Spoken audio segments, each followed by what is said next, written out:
Nous sommes en guerre.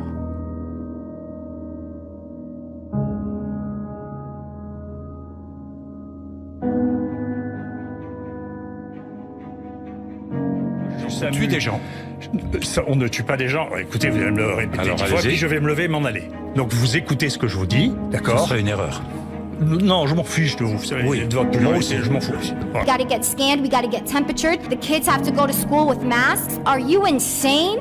Are you crazy? I think all of you should be in a psych ward right the heck now.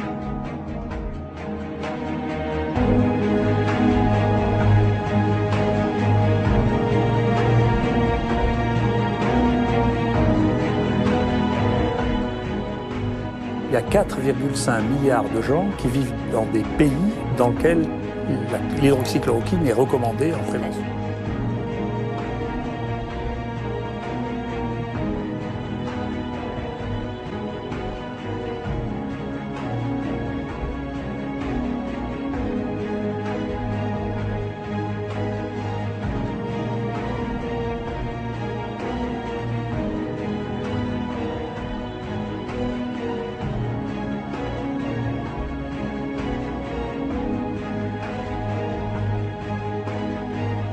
Le port du masque dans la population générale n'a pas de sens, en dehors évidemment de certaines professions à risque éventuellement.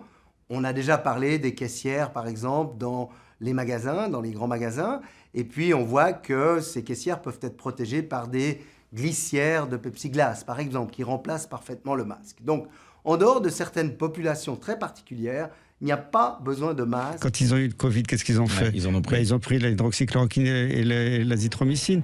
Peut-être pas tous, j'en sais rien, mais tous ceux que je connais l'ont pris. Ils m'ont dit c'est génial, en 2 jours j'ai ressuscité.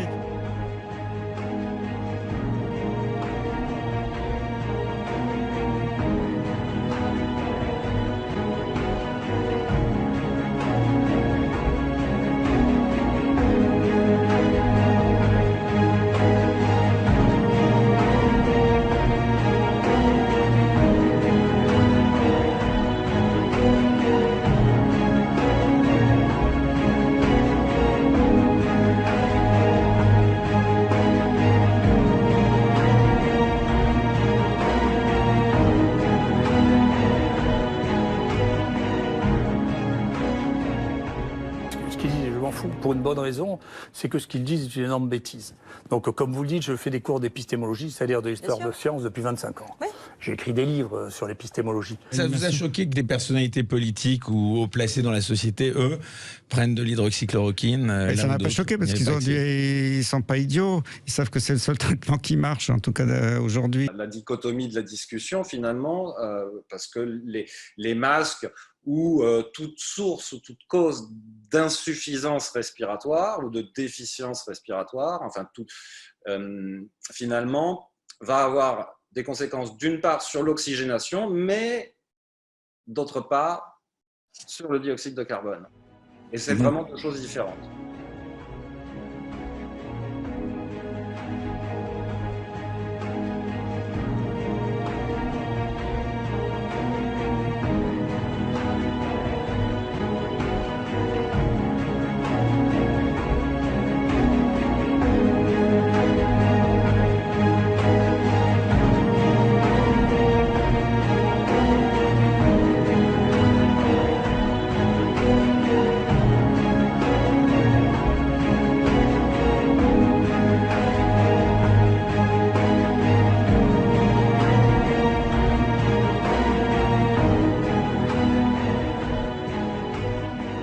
Je dis bien, c'est un délire de l'administration française. Il faut en tirer des leçons. C'est plus possible que ce soit des énarques et tout ça dans des bureaux qui nous disent comment faire la médecine, comment évaluer les tests, comment c'est insupportable. Et ça, c'est le grand échec de la France. Et même... Vous savez, moi, je review 5 à 6 papiers par jour. C'est mon métier. Depuis des années. Je suis éditeur de la plupart des journaux de maladies infectieuses. C'est mon métier. Vous ne pouvez pas me leurrer comme ça. Que le gens du Lancet soient fait leurrer par des choses aussi fantasques, c'est inimaginable.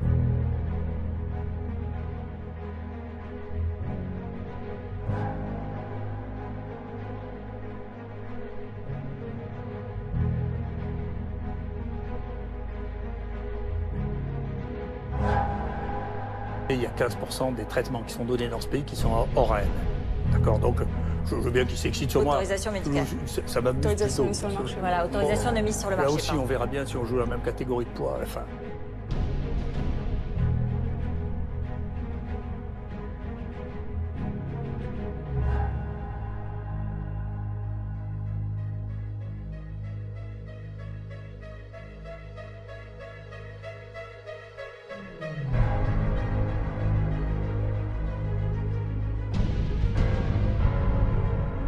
Je trouve que la capacité à analyser la place des uns et des autres en sciences dans ce pays est mauvaise. Donc je pense que vous êtes plus compétent pour regarder les joueurs de foot. D'accord ? Donc si on vous demande qui sont les meilleurs joueurs de foot, je pense que tout le monde le sait partout. Si on vous demande quels sont les 10 meilleurs chercheurs français, les gens ne le savent pas.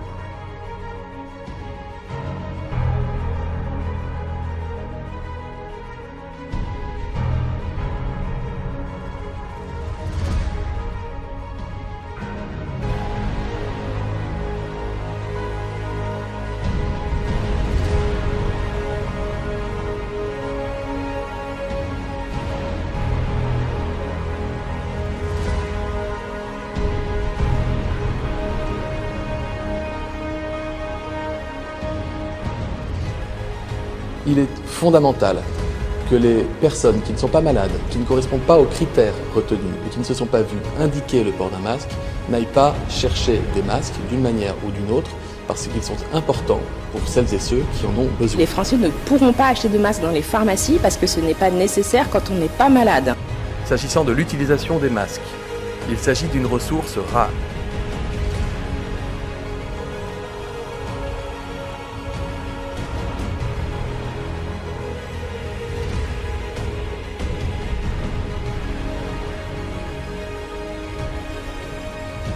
J'insiste, l'usage du masque en population générale n'est pas recommandé et n'est pas utile. Le virus n'a pas été fabriqué intentionnellement ou pas dans un laboratoire, une théorie complotiste qui a fait florès sur les réseaux sociaux. Les publics les plus perméables et les plus poreux aux théories du complot. Ces publics-là, on peut en distinguer trois. C'est les jeunes générations, et notamment les moins de 35 ans et encore plus spécifiquement les 18-24. Ce sont les classes sociales les plus défavorisées et ce sont les sympathisants du Rassemblement national.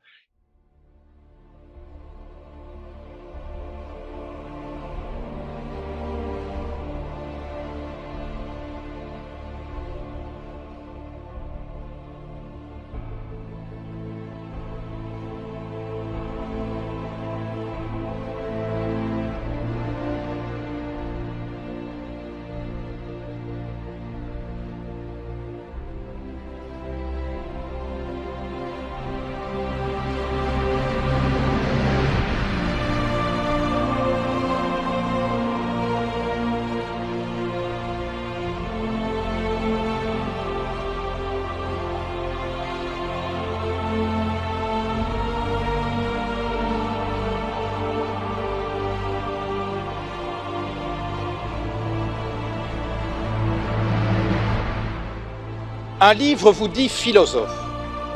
Il affirme qu'aucun de vos mots n'est le fruit du hasard. Voici quelques mois, vous avez parlé des gens qui réussissent et des gens qui ne sont rien. Vous n'avez pas dit des gens qui ne font rien ou des gens qui n'ont rien.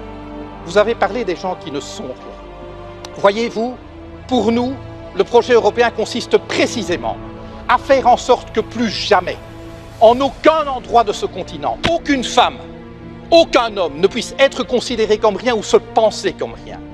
Car considérer des êtres humains comme rien, c'est permettre de leur faire subir n'importe quoi et cela, nous ne l'accepterons jamais.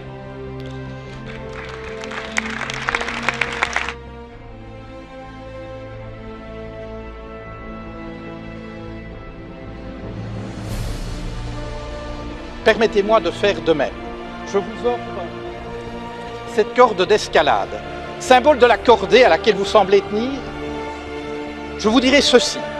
Chaque fois que vous ferez avancer la cause de la liberté, de l'égalité et de la fraternité en Europe, chaque fois que vous agirez pour une Europe plus juste, plus durable et plus démocratique, nous serons à vos côtés. À défaut, vous nous trouverez sur votre route. Je vous remercie.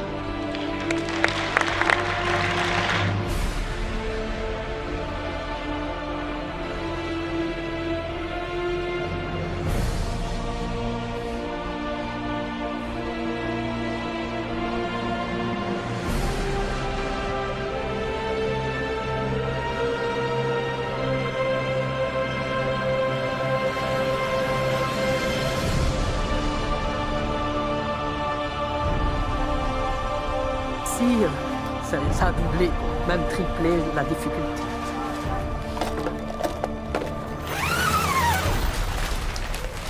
C'est à chaque fois un soulagement de quitter ce box? Oui, franchement, oui.